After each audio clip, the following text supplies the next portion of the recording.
Welcome students. पिछले lectures में हमने जो है होमोलोगस रिकॉम्बिनेशन के बारे में जाना कि उनकी मैकेनिज्म कैसे होती है, वो सिंगल स्ट्रैंडेड ब्रेक हो या डबल स्ट्रैंडेड ब्रेक हो। आज हम कोशिश करेंगे कि हम ये जानें कि रिकॉम्बिनेशन में कितने प्रकार के जीन्स और उनसे बने हुए प्रोटीन्स की ज़रूरत पड़ती है। तो बेसिकली तो हम प्रोकैरियोट्स पर ही फोकस करेंगे, लेकिन बहुत सारे ई कोलाई या प्रोकैरियोट्स में बहुत सारे जीन की जरूरत पड़ती है जिन्हें हम रैक या RUV जीन्स बोलते हैं। रैक में भी जो सबसे इंपॉर्टेंट जीन है वो है रैक ए। उसके बाद भी और बहुत से जीन हैं, B, C, T, F, O, R, G, J, Q, N। ये सब रैक के ही डिफरेंट टाइप्स हैं। प्रोकैरियोट्स में तो यही होते हैं, लेकिन अगर यूकैरियोट्स की बात करें तो RAD51 एंड DMC1 ये दो जीन होते हैं जो चाहे ईस्ट हो या मैमल्स हो, इवन ह्यूमन बीइंग हो, उनमें इन जीन्स की आवश्यकता या इनके प्रोडक्ट की आवश्यकता पड़ती है। फाज जो है वो कुछ अलग, फाज मतलब बैक्टीरियोफेज, कुछ अलग प्रोटीन की उन्हें जरूरत पड़ती है, जैसे इंटीग्रेज एंड एक्साइज तथा इंटीग्रेज होस्ट फैक्टर जीन। तो ये किसके लिए जरूरत पड़ता है? फेज के लिए या फाज के लिए। ये किसके लिए है?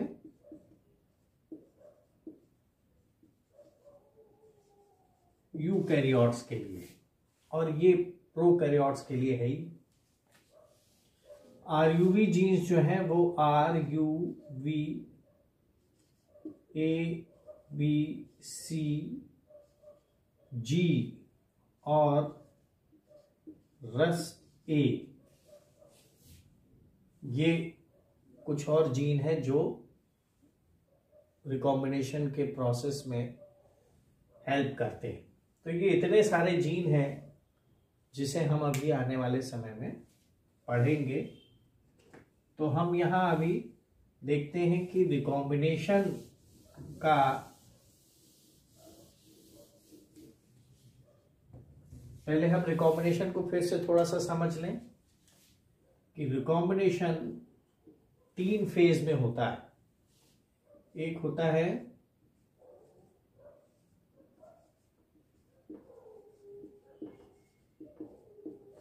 प्री सिनेप्टिक फेज, दूसरा होता है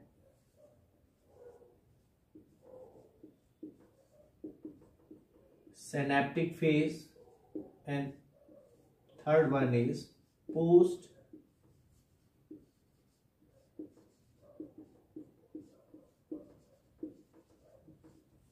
साइनेप्टिक फेज।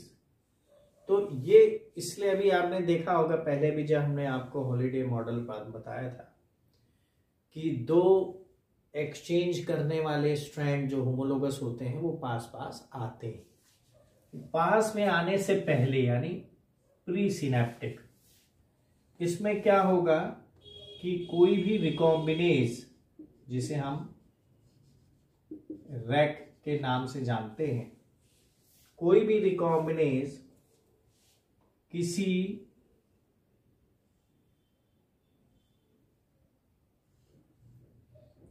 डबल स्ट्रैंडेड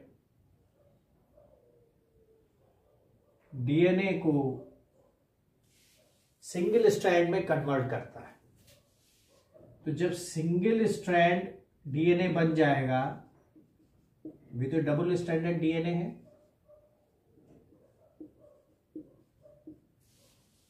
जब सिंगल स्ट्रैंडेड डीएनए बनेगा, मान लीजिए यहां से ये अलग हो गए, ये अलग हो गया और ये अलग हो गया, तो अब क्या है, ये सिंगल स्ट्रैंडेड डीएनए है। तो ये जो फेज है ये क्या है, प्री साइनेप्टिक फेज है, जिसमें कि सिंगल स्ट्रैंडेड डीएनए के रूप में डीएनए एग्जिस्ट कर रहा है। फिर साइनेप्टिक फेज, मान लीजिए दूसरा डीएनए है,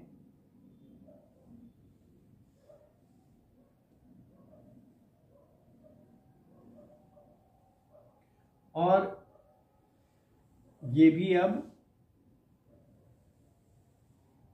सिंगल स्ट्रैंडेड है, मान लीजिए डबल स्ट्रैंडेड भी है। तो ये क्या करेगा, ये अब इधर जाएगा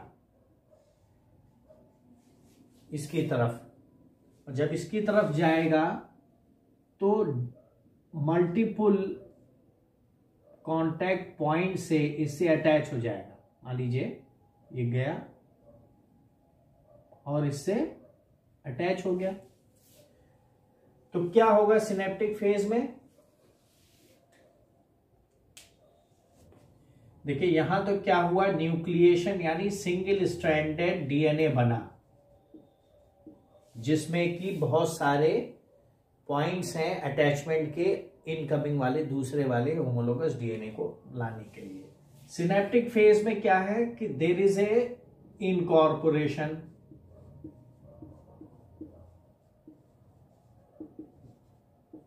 इनकॉर्पोरेशन मतलब ये यहां से इनकॉर्पोरेट हुआ। फिर उसके बाद क्या है, सर्च फॉर होमोलॉजी। तो यहां ये समझिए कि जरूरी नहीं है कि अगर दूसरा डीएनए यहां पहुंच जा रहा है और डिफरेंट बाइंडिंग साइट जो उस जिसमें कि रिकॉम्बिनेशन होना है, स्ट्रैंड का एक्सचेंज होना है, उसमें डिफरेंट बाइंडिंग साइट पर अटैच भी हो जा रहा है, तब भी एक्सचेंज नहीं होगा जब तक कि होमोलॉजी सर्च नहीं हो जाती। अगर होमोलोगस नहीं है तो स्ट्रैंड एक्सचेंज नहीं होगा। और अगर ऐसा है तो जो तीसरा प्रोसेस होगा वो क्या होगा, रिलीज। ये जो इन्वेडिंग स्ट्रैंड है ये रिलीज हो जाएगा। तो ऐसा कब तक होगा, यानी इनकॉर्पोरेशन होगा, सर्च फॉर होमोलॉजी होगी और रिलीज होगा। ये साइकिल चलती रहेगी जब तक कि कोई होमोलोगस सेगमेंट यहां पर अटैच नहीं हो जाता है। तो जैसे ही होमोलॉजी सर्च हो गई और वो अटैच हो गया तो साइनेप्टिक फेज खत्म हो जाता है और पोस्ट साइनेप्टिक फेज स्टार्ट होता है।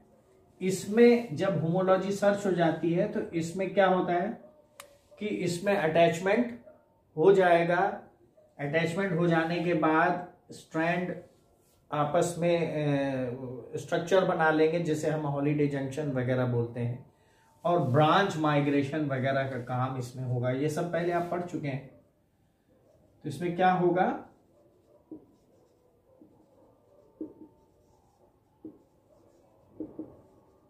ब्रांच माइग्रेशन, और चूंकि ब्रांच माइग्रेशन होगा तो ये रिजल्ट किस में हो जाएगा, एक्सचेंज ऑफ डीएनए। यानी जो थर्ड फेज है वो किसका है, वो फाइनल एक्सचेंज ऑफ डीएनए का फेज है, जिसमें कि होमोलॉजी सर्च होने के बाद केवल एक्सचेंज होता है, भले उस एक्सचेंज की प्रक्रिया में ब्रांच माइग्रेशन का प्रोसेस हो जाए, हॉलीडे जंक्शन का। तो यहां यह भी देखा गया है कि ये जो दो फेज हैं इसमें रिकॉम्बिनेज इस्तेमाल होता है, और चूंकि यहां रिजोल्यूशन होना है उस हॉलीडे जंक्शन का, इसलिए यहां पे जो प्रोटीन इस्तेमाल होती है उसे हम रिजोल्वेज बोलते हैं। तो ये रिकैप हमने कहा था, सोचा कि आप लोग इसे एक बार फिर जान लें कि जो हम रिकॉम्बिनेशन देखने जा रहे हैं उसमें रिकॉम्बिनेज कहां यूज होना है और रिजोल्वेज कहां पर यूज होना है, क्योंकि रिकॉम्बिनेशन या एक्सचेंज ऑफ द स्ट्रैंड की जो एक प्रक्रिया है वो इन 3 फेजेस में पूर्ण होती है। तो अब हम बात करेंगे कि कौन कौन से रिकॉम्बिनेशन प्रोटीन्स चाहिए होते हैं।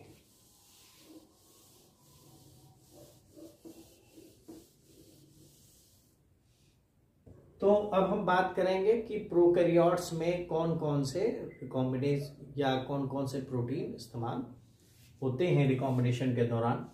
तो यहाँ बहुत सारे प्रोटीन खोजे गए जो कि रिकॉम्बिनेशन के अलावा, यानी they are used in recombination as well as in process of replication. इनमें ये पार्ट लेते थे। इन्हें 2 भाग में बांटा गया। एक को कहा गया रिकॉम्बिनेज और दूसरे को कहा गया रिजॉल्वेज। जैसा भी मैंने आपको बताया था, ये भी मैंने आपको बताया था कि जो रिकॉम्बिनेज है वो फर्स्ट एंड सेकेंड फेज में पार्ट लेता है, यानी early phase of the recombination, और जो रिजॉल्वेज है वो थर्ड फेज में पार्ट लेता है। तो हम रिकॉम्बिनेज की बात करेंगे।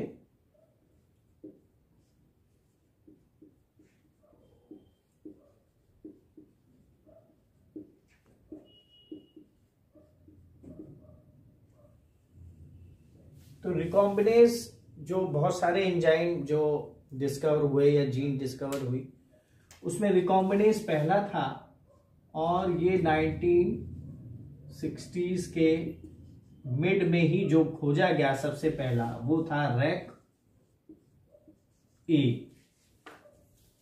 रैक ए जीन खोजी गई, जो कि कौन सा प्रोटीन बना रही थी, रिकॉम्बिनेज ए, जो कि किस में पार्ट ले रहा था, कौन कौन से, जो ई कोलाई के कॉन्जुगेशन,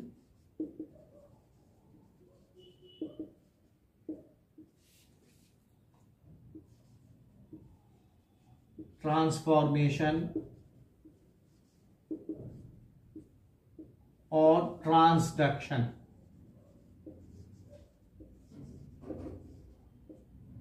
ये जो 3 प्रोसेस थे रिकॉम्बिनेशन के, उन तीनों प्रोसेस में ये रैक ए पार्ट ले रहा था। साथ ही साथ रिपेयर ऑफ रेप्लिकेशन फॉर्क, जो फॉर्क स्टाल्ड हो जाते थे यानी रुक जाते थे, उनके रिपेयर में भी ये पार्ट दे रहा था। अब कैसे रुक जाते थे, मान लीजिए यहां पर एक फॉर्क चल रहा है,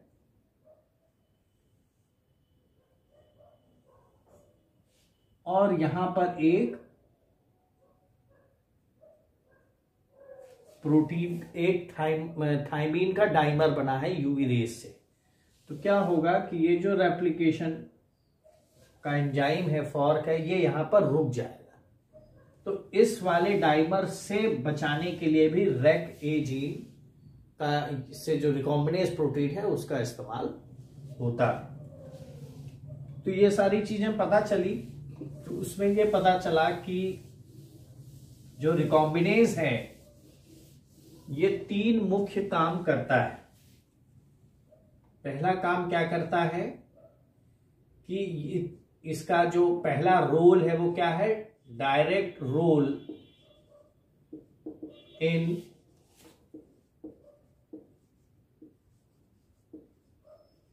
homologous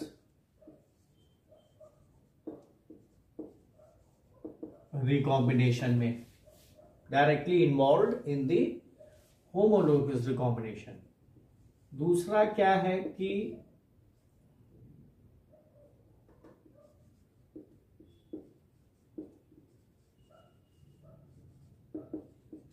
auto catalytic cleavage. of suppressor protein।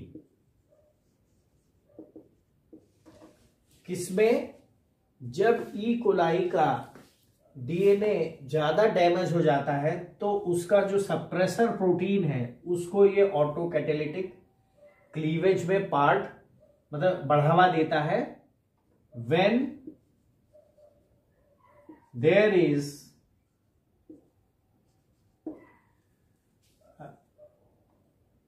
SOS condition,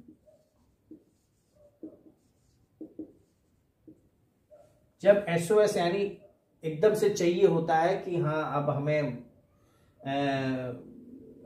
DNA को रेस्क्यू करना है ड्यू टू हैवी डैमेज, तो ये auto catalytic cleavage suppressor protein का करता है और उसको रिपेयर एंड रेप्लिकेशन में सहायता देता है। तीसरा है it helps in the translation synthesis of DNA by DNA polymerase 5। DNA polymerase से जो ट्रांसलेशन सिंथेसिस होती है उसको ये हेल्प करता है या उसमें सपोर्ट करता है। इन सब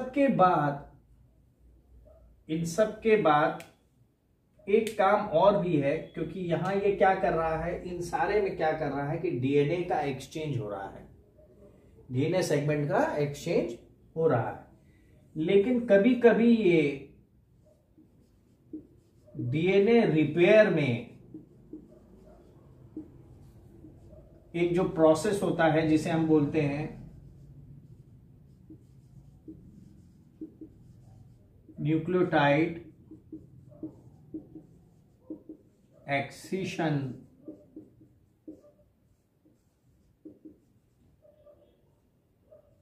रिपेयर, यानी क्या हो गया NER।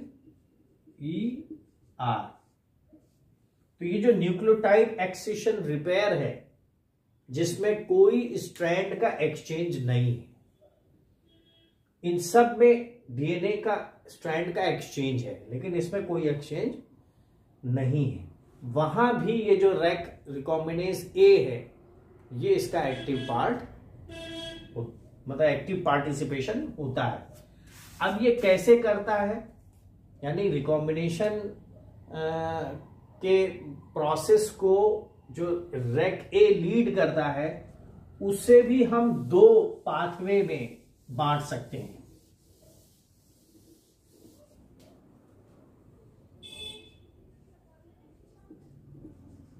Rack A mediated recombination pathway can be divided into two types. Number one, the RAC BCD pathway, and number two is RAC FOR pathway या रैक एफ पाथवे। अगर हम चाहें तो केवल रैक एफ पाथवे भी इसे लिख सकते हैं। दो पाथवे हैं जिसमें अब हम बात करेंगे रैक बीसीडी की।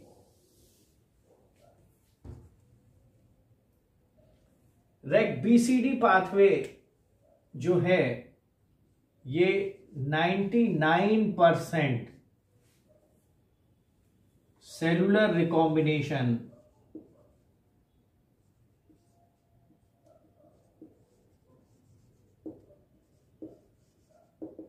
which involves in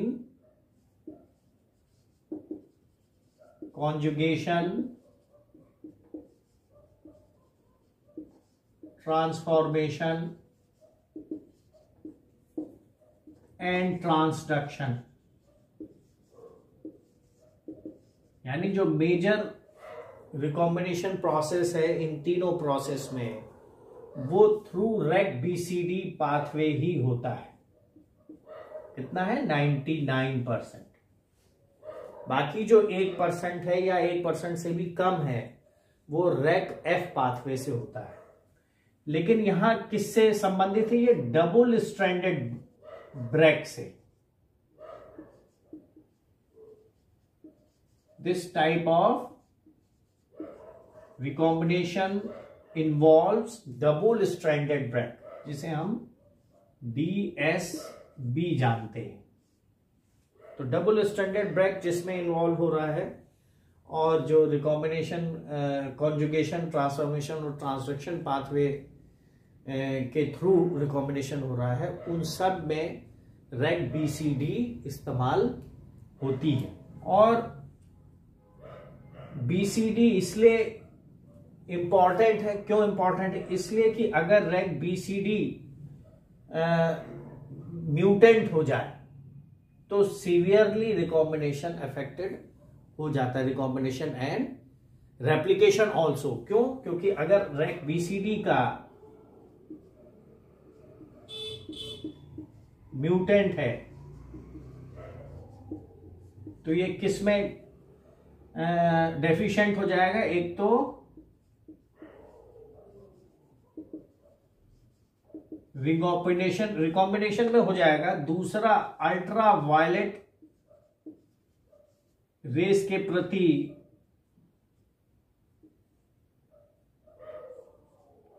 hyper sensitive हो जाएगा।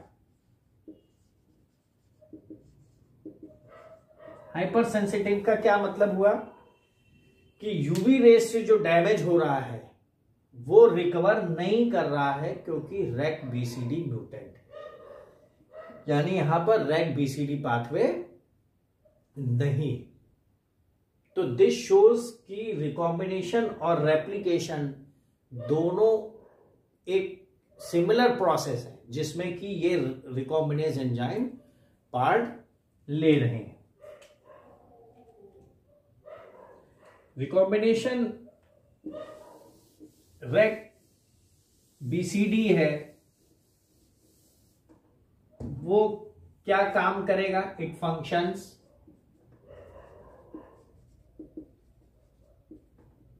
क्या फंक्शन है इसका? नंबर 1 है कि ये एक हेलिकेज जैसे काम करता है। नंबर 2, ये 3 to 5 एक्सोन्यूक्लियस की तरह काम करता है। नंबर 3, ये 5 to 3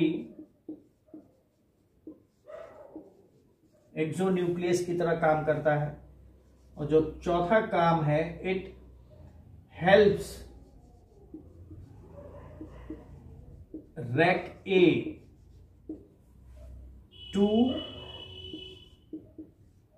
join the single stranded DNA. जो इसका चौथा काम है वो क्या है कि ये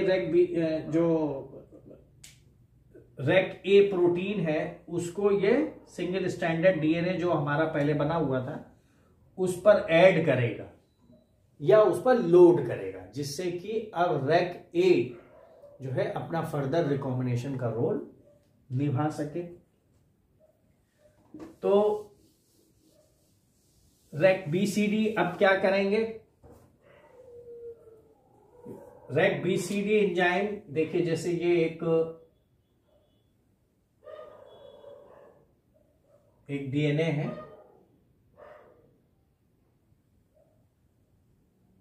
जिसकी 2 स्ट्रैंड है।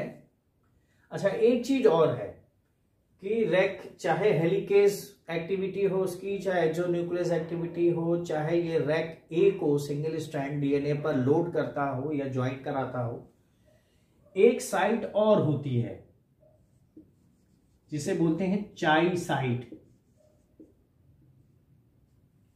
चाई साइट, तो चाई साइट का रोल भी रिकॉम्बिनेशन में होता है, अभी हम बताएंगे उसके बारे में।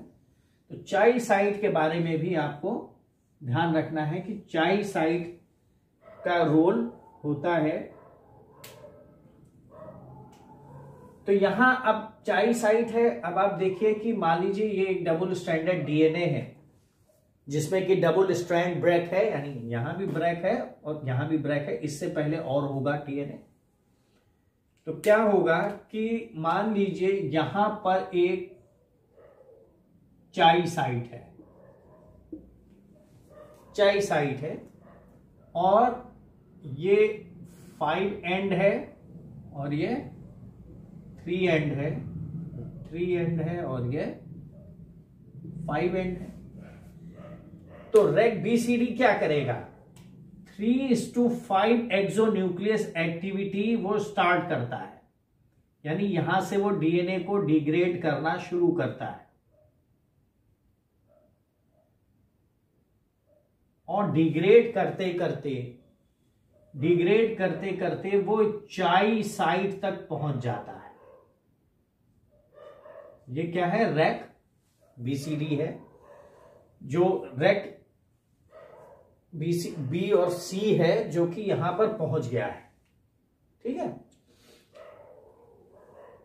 अब ये क्या करेगा कि जैसे ही चाइल्ड साइट इसे मिलेगी, चाइल्ड साइट पहले जान लीजिए, चाइल्ड साइट एक एसिमेट्रिकल साइट होती है जो 8 बेसिस की मिल की बनी होती है, T G G T G G, 3 and 5 and, ये 8 की बनी होती है जो एक एसिमेट्रिक साइट है, क्योंकि टी मतलब इसका बीच का कोई ऐसा नहीं है कि आधा इधर सेम हो आधा उधर सेम हो। तो ये चाइल्ड साइट है।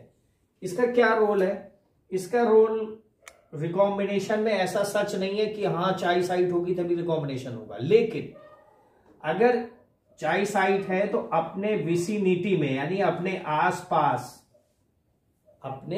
आसपास ये रिकॉम्बिनेशन को फेवर्स करती। In the vicinity it favours recombination. तो ये चाइल्ड साइट जब इनकाउंटर होती है बीसी से, तो यहां ये अभी तक देखिए कैसे आ रहा था, एक्सोन्यूक्लियस एक्टिविटी थी कौन सी,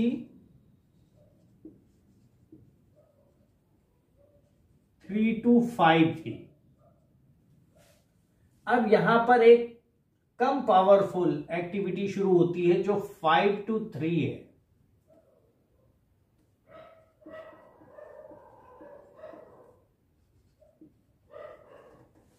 5 to 3 एक्सोन्यूक्लियस है। तो क्या होगा कि अब ये डिग्रेड होना शुरू हो जाएगा।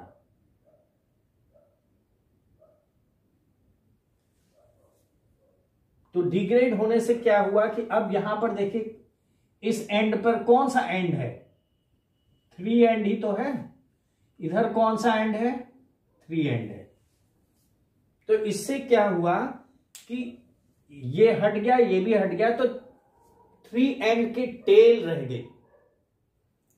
तो ये जो टेल है ये पैदा होती है, यानी स्टैगर्ड कट्स की तरीके से टेल प्रोड्यूस हो जाती है 3 एंड वाली। और इस समय क्या होता है कि जो डी है वो सेपरेट्स हो वो अलग हो जाता है, यानी डी सेपरेट्स। यानी कौन सा D, rec D separates. Rec D क्या है एक्चुअली में, ये एक्सो न्यूक्लियस है। तो रेक डी सेपरेट हो जाता है और रेक बी और सी ये क्या है, ये एक्चुअली में क्या है, हेलिकेज है। अब इस समय rec A joins rec B and C. तो अब ये जो सिंगल स्ट्रैंडेड स्ट्रक्चर बना है जिस पर कि अब क्या होगा, इस पर कि ये जो स्ट्रक्चर है इस पर क्या लग जाएंगे, बहुत सारे सिंगल स्ट्रैंडेड बाइंडिंग प्रोटीन्स। चूंकि अब ये सिंगल स्ट्रैंडेड पोर्शन है यहां तो है ही नहीं दूसरा डीएनए। ये सिंगल स्ट्रैंडेड बाइंडिंग प्रोटीन इस 3 टेल पर लग जाते हैं, यानी अब SSB प्रोटीन्स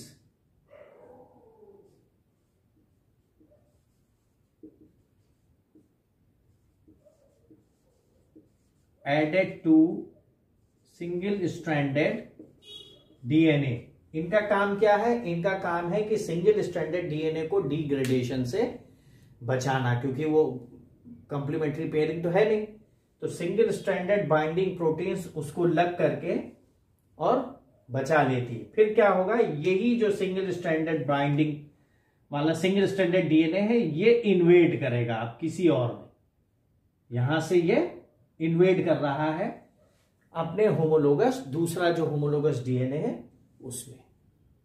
तो ये प्रक्रिया होती है रैक BCD पाथवे।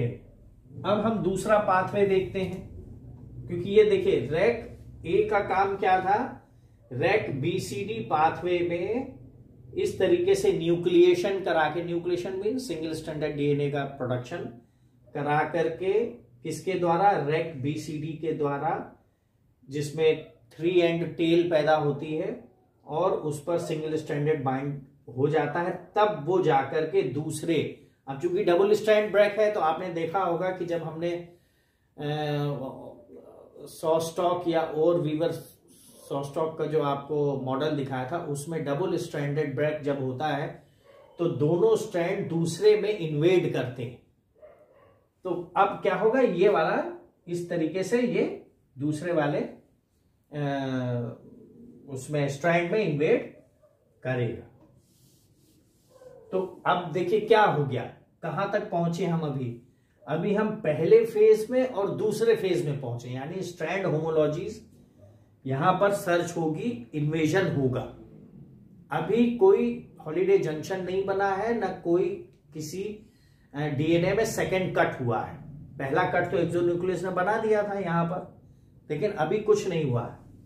तो अब रैक F पाथवे,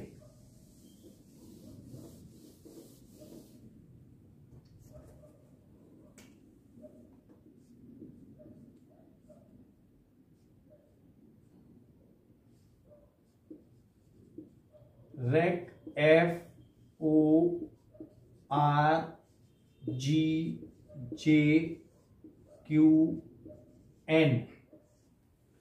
इतने सारे रैक जो हैं रिकॉम्बिनेस, इतने सारे पार्ट लेते हैं और ये एक माइनर पाथवे है।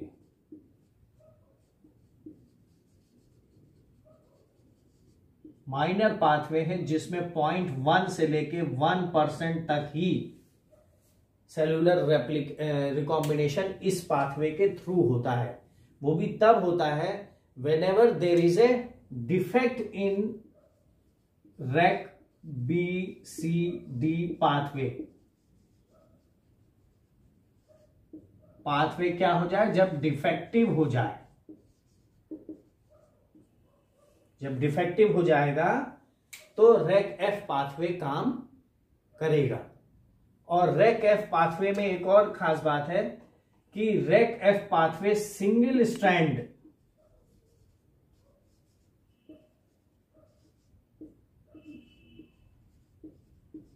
ब्रेक में काम करता है। अभी BCD पाथवे किस में काम कर रहा था, डबल स्ट्रैंडेड ब्रेक में, और ये किस में काम कर रहा है, सिंगल स्ट्रैंड ब्रेक में। अगर रैक F म्यूटेंट हो जाए, यानी अगर किसी ई कोलाई में रैक F जीन ना हो या उसके पाथवे वाले जीन ना हो, तो भी इनका जो रिकॉम्बिनेशन प्रोसेस है वो बहुत ज्यादा जो है अफेक्टेड नहीं होता है, क्योंकि उस समय रैक BCD काम कर रहा होता है। अगर रैक BCD भी म्यूटेंट हो और रैक F भी म्यूटेंट हो जाए, तब जो है बैक्टीरियल सेल की डेथ हो जाती है, क्योंकि उसमें रिकॉम्बिनेशन नहीं पूरा हो पाता, या अगर कोई रिपेयर मैकेनिज्म है, डीएनए में कोई डैमेज है, तो वो डैमेज से रिकवर नहीं कर पाता। तो ज्यादातर जो रिकवरी होती है वो अल्ट्रावायलेट रेस से होने वाले डैमेज की वजह से होनी चाहिए थी, मतलब वो नहीं हो पाती है। तो डैमेज हो जाता है। लेकिन रैक एफ पाथवे तभी अफेक्ट करेगा उसका म्यूटेंट जब रैक बीसीडी पाथवे भी ऑलरेडी डिफेक्टिव हो। तो ये क्या करता है कि रैक ए के साथ मिलकर रैक एफ प्लस ये दो और लेता है rec O plus rec R, इन दो के साथ, इसीलिए से कभी कभी एफ ओ आर भी कहते हैं। इन दो के साथ मिल करके ये रेप्लिकेशन फॉर्क,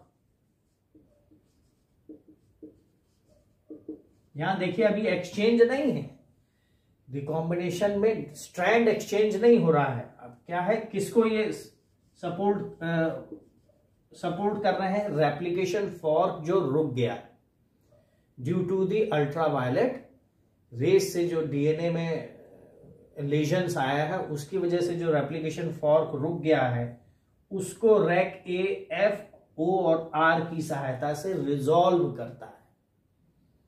क्या करता है, रिजॉल्व करने की कोशिश करता है, क्योंकि रिजॉल्वोसोम अभी आएगा बाद में, रिजॉल्व करता है। इसमें दो प्रोटीन और इंपॉर्टेंट हैं, वो क्या है, rack Q and React J. Rack Q क्या है, ये एक 3:5 हेलिकेज है, और रैक जे क्या है, ये 5:3 एक्सो न्यूक्लियस है। तो ये दोनों प्रोटीन भी मिल करके रेप्लिकेशन फॉर्क को रिजॉल्व या उसे रिपेयर करने की प्रोसेस चलाते हैं, जिससे कि वो फाइनली रिपेयर हो जाता है। तो इस प्रकार हम ये देख सकते हैं कि ये जो हेलिकेज है ये किसके बराबर है, ये किसके बराबर है, रैक बी सी का ऑल्टरनेटिव है, और रैक जे जो है वो किसका ऑल्टरनेटिव है, रैक डी का। तो हो सकता है ऐसा कोई सवाल नेट में पूछा जा सके कि रैक क्यू जो है वो किसका ऑल्टरनेटिव है, तो रैक बीसी का है, और रैक जे किसका ऑल्टरनेटिव है, तो ये रैक डी का है। अब इसके बाद हम थोड़ा सा ये भी देखते हैं, ये तो दोनों पाथवे हो गए। अभी देखिए हमने क्या कहा है, पहले फिर से समझ लीजिए।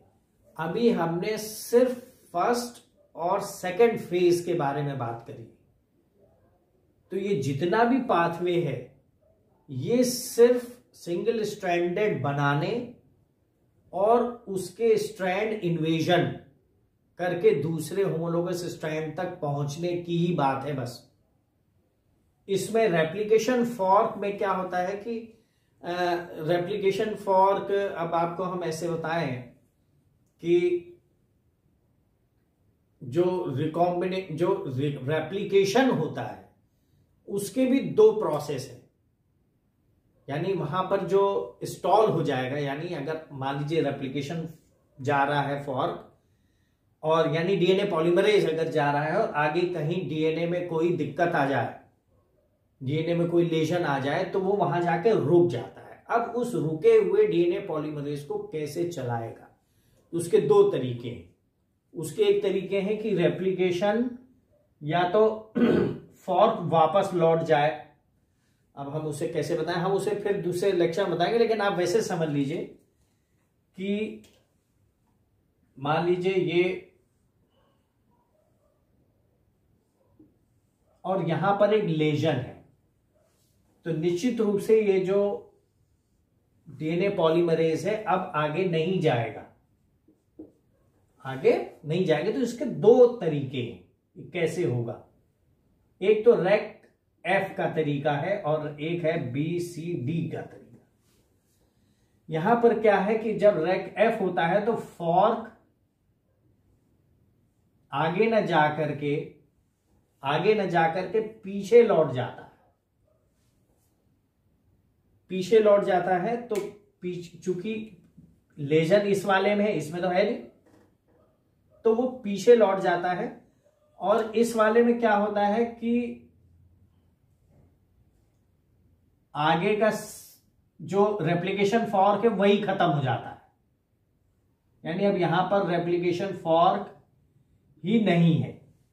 तो ये दो पाथवे हैं जो रेप्लिकेशन जब स्टॉल होता है डीएनए पॉलीमरेज, उसको कैसे ठीक करें।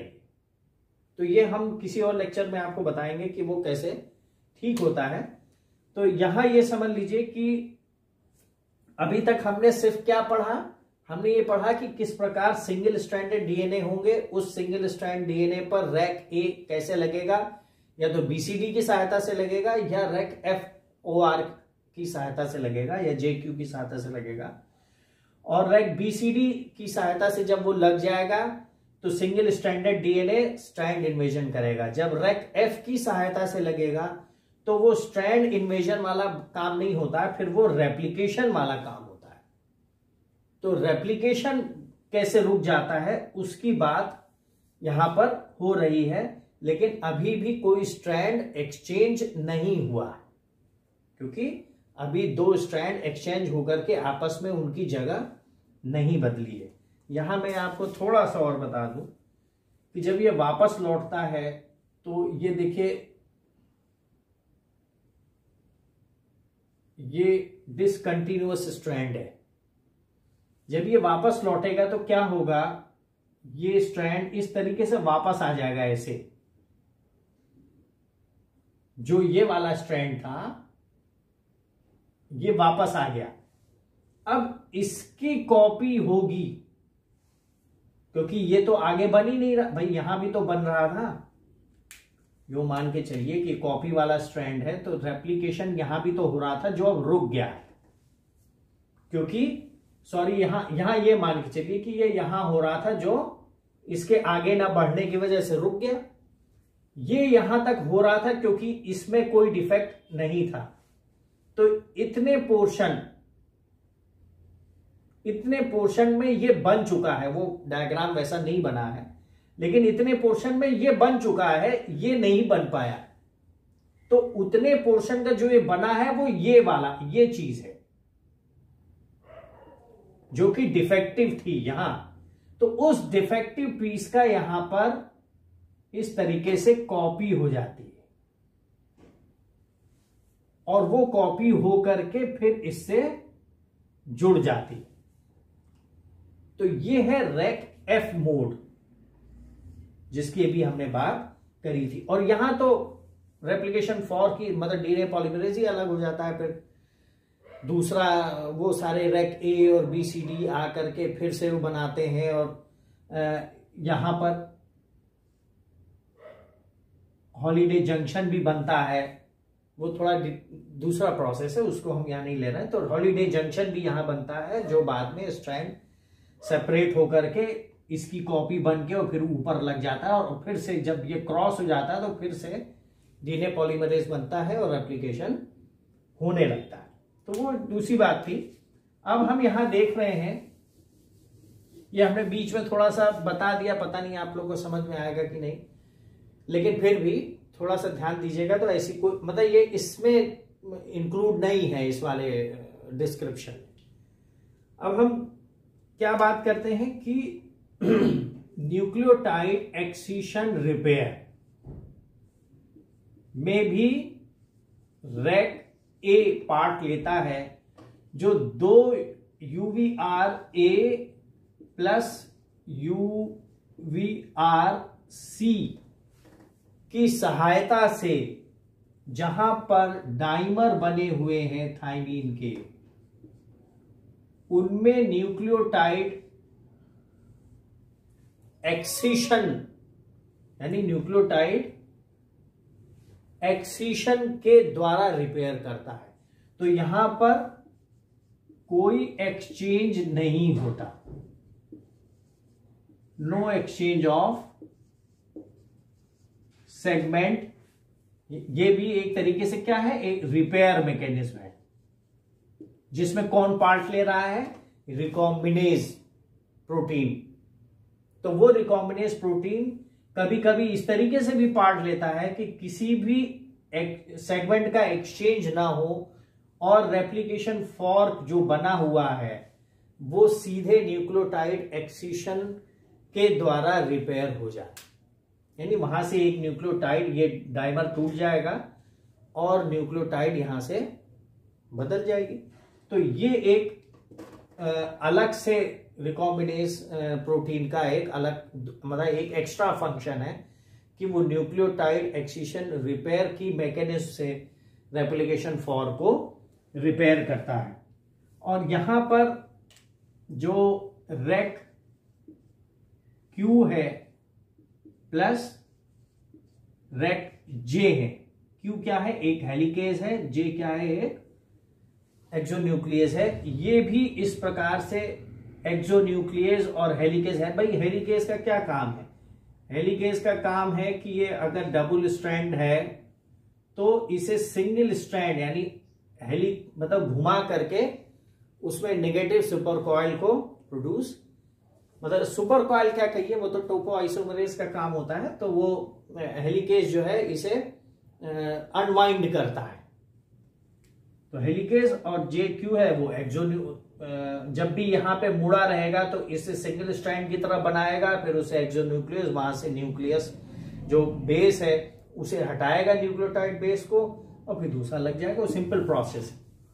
तो ये एक रिकॉम्बिनेज का भी हमने आपको थोड़ा सा डिस्क्रिप्शन दिया। अगर आप फिर से इसे देखना चाहें, एक समरी करना चाहें, तो फिर से इसे समझ लीजिए कि रेक ए वो एंजाइम है जो सिंगल स्ट्रैंड पर बाइंड करता है और उसको, उस सिंगल स्ट्रैंड को स्टेबल बनाते हुए स्ट्रैंड का इन्वेजन कराता है। और रेक उसके बाद क्या आता है? जब बीसीडी आ जाता है, बीसीडी एंजाइम जो है मतलब सिंगल स्ट्रैंड बनाने में, तो बीसीडी आ जाता है, रेक ए आ जाता है। उसके बाद क्या होगा? जब वो स्ट्रैंड इन्वेड कर लेगा तो स्ट्रैंड को दूसरे स्ट्रैंड के साथ जोड़ करके हॉलिडे जंक्शन बनाएगा। और इसमें सिंगल स्ट्रैंडेड बाइंडिंग प्रोटीन्स का भी बहुत इंपॉर्टेंट रोल होता है, जो सिंगल स्ट्रैंडेड डीएनए को, जो कि इन्वेड कर रहा है, उसको स्टेबलाइज करते हैं। अब हम दूसरा देख रहे हैं कि रिकॉम्बिनेज के अलावा दूसरा क्या है? रिजॉल्वेज। तो रिजॉल्वेज में हम क्या जानते हैं? RSU या RUV A B and C, जिसे हम क्या बोलते हैं? रिजॉल्वासोम।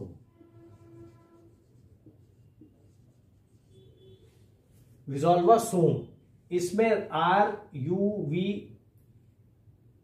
A और B जो है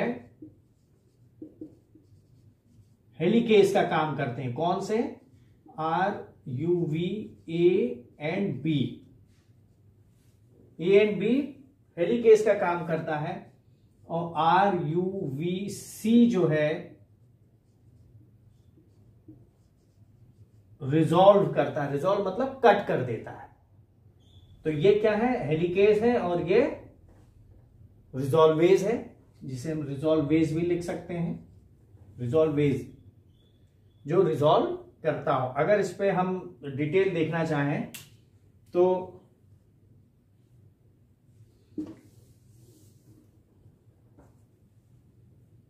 हम जानते हैं कि जब हॉलिडे जंक्शन बनता है तो कैसा बनता है? प्लानर।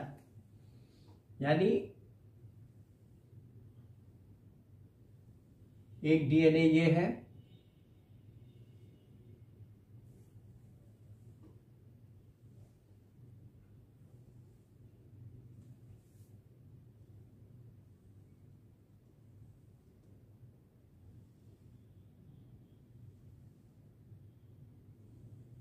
इस प्रकार का। आपको याद होगा कि हमने एक स्ट्रक्चर बनाया था हॉलिडे जंक्शन में, जिसे हम क्या बोलते हैं? Planar molecule.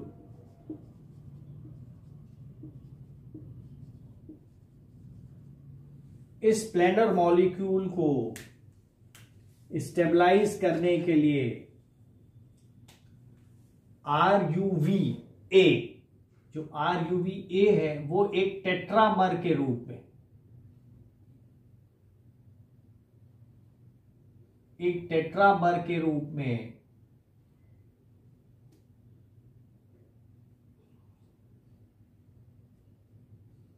इसको चारों तरफ से घेर लेता है। ये जो है ये एक टेट्रामर है जो जिसने इस स्क्वायर मॉलिक्यूल को घेर रखा है। इस स्क्वायर मॉलिक्यूल के दोनों तरफ जो है RuVb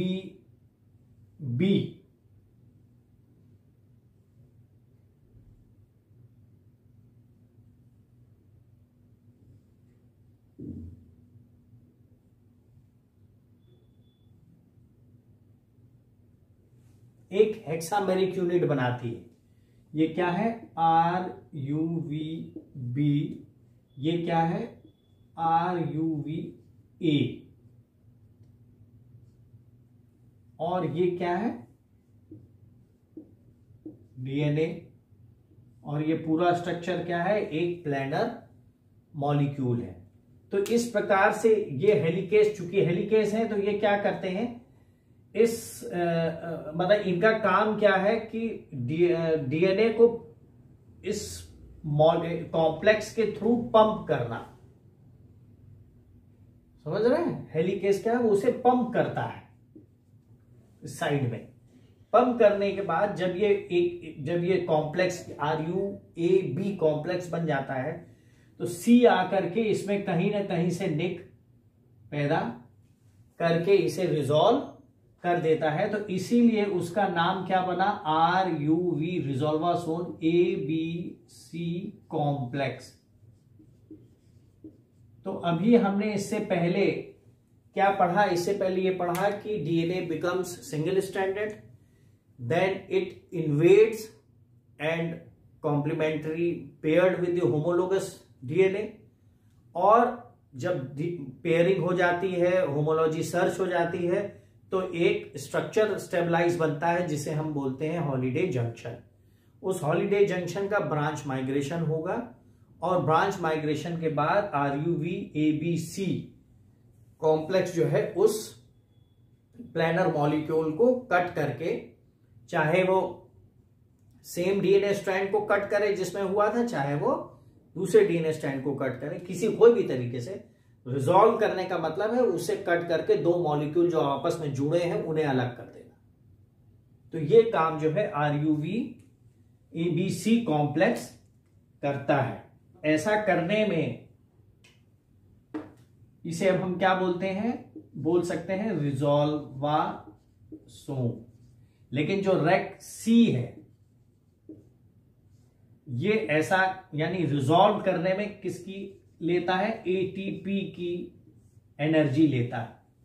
ये जरूरी है आपको देखना कि इन सब में जो ये प्रोसेस हो रहा है इसमें ATP कहां खर्च हो रही है? तो ATP खर्च हो रही है कट करने में, और वो कौन उसे यूज कर रहा है? रिजॉल्वेज C। ठीक है, तो ये एक प्रोसेस हो गया, कोई ज्यादा बड़ा प्रोसेस नहीं था। केवल आपको याद रखना है कि हेक्सामेरिक यूनिट B की दोनों तरफ लगती है, बीच में एक टेट्रामर लगता है RuVa का, और ये आपस में हेलिकेज जैसा एक्शन करते हैं, और तब जो है जब ये स्टेबलाइज कर लेते हैं तब जो है रेक नहीं है RuVc, तो तब C आता है जो ATP की एनर्जी लेकर के इसे काट देता है।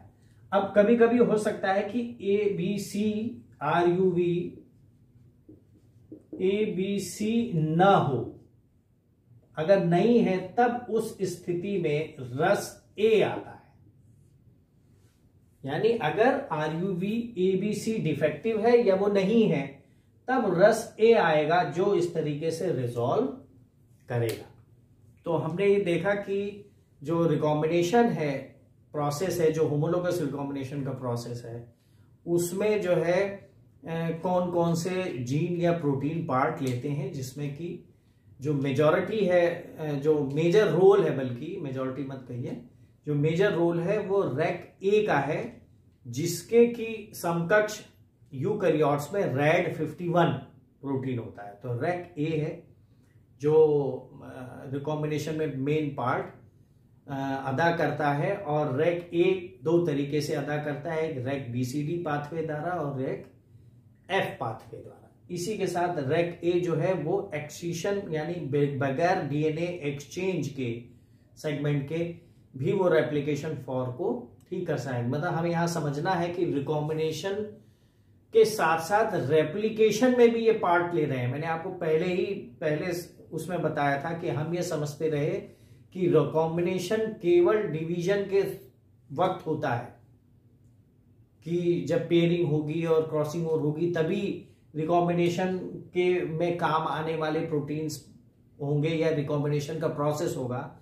हम ये पहले भी से ही जानते हैं कि रिकॉम्बिनेशन क्रॉसिंग ओवर के बजाय रिकॉम्बिनेशन का जो प्रोसेस है वो रेप्लिकेशन के प्रोसेस में बहुत ज्यादा यूज होता है, क्योंकि जब रेप्लिकेशन के प्रोसेस में कोई कमी आ जाती है, कोई लेशन आ जाता है जिसकी वजह से रेप्लिकेशन फॉर्क रुक जाता है, तब वहां पर रिकॉम्बिनेशन की बहुत सारी प्रक्रियाएं होती हैं जिससे कि वो फिर से रेप्लिकेशन को स्टार्ट कर सके।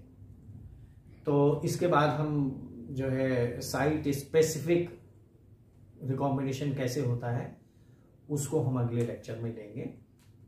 Thanks for watching.